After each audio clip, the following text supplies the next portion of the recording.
I met Joe when I arrived in Albany to go to graduate school. I was fortunate enough to have Joe as my teacher in 3 courses, as well as my student advisor. Well, I'm a member of the First Unitarian Universalist Society of Albany.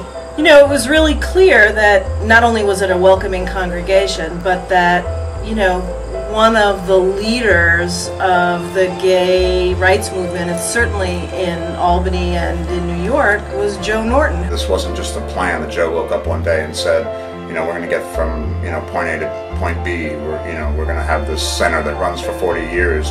He just hoped it would run one more day, you know, and he did what he had to do that day to get it to run. As a younger lesbian family coming to a congregation, it put Joe in a place of great reverence and squarely in the middle of the congregation. So my first impression of Joe was, okay, well, here's a fellow who will literally let me be. Joe was certainly known in our congregation for his chutzpah. He was relentless. He had more energy than, it was unbelievable. With him coming out of the closet and being himself, it told everyone, hey, we could all celebrate diversity here. 25, 30 years ago, that made a huge impact on members of the congregation, families, children.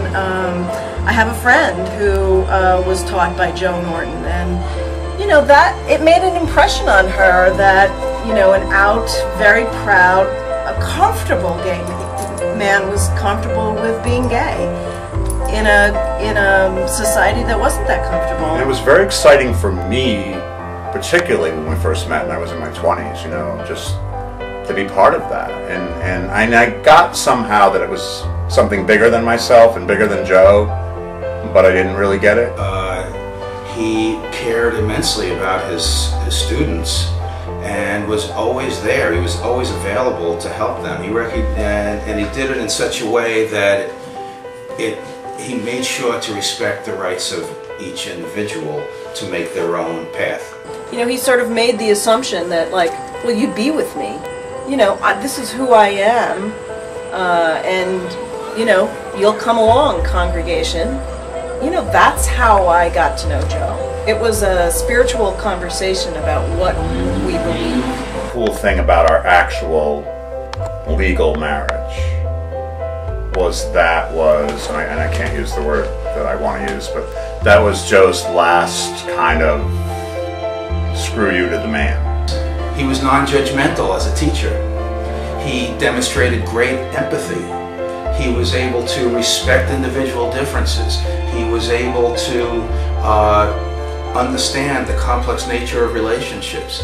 So as you're going through the program with him, he simply, by being himself, which he had already come out of the closet, he had nothing to hide, and by being himself, he gave permission for students, such as myself, to be themselves. You know, those kinds of perspectives change things for people, and I think that's what Joe did. It became very hard for him to be idle and to not do the stuff. So the doing was never difficult. It was when he had to start stopping. You know, when you have people who have made such a commitment and been out for so long without any, no apologies in such a strong way, it means that you can come into a community and, you know, be yourselves, be the family that you are. Because it absolutely is who Joe was, is, you know, to be the change you want to see in the world. That's who he was. Again, once he was able to show, hey, listen, I'm being myself, folks. If you can't deal with that, that is not my problem. But on a more proactive way stance, he was able to show, hey, listen, be yourself, folks. You know, there's no crime in that. Joe was the eternal optimist. So yes, I think for Joe, he might have thought there's always things to be tweaked. But I think he really did believe that we would just eventually, maybe not in his lifetime, get to a place where being gay was no big deal. It was like, you know, what color shoes am I wearing today? We got back here, it was about 3 in the afternoon, and I looked at him, and I said, "Joe, are you absolutely happy that we got married?"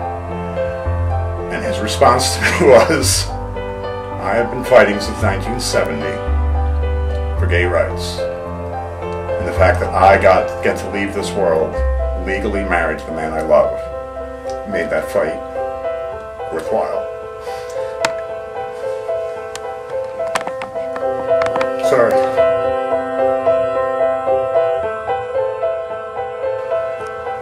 You know, yes, he couldn't answer the phones for the AIDS Council anymore, and he staffed less, but he still found ways to make his point.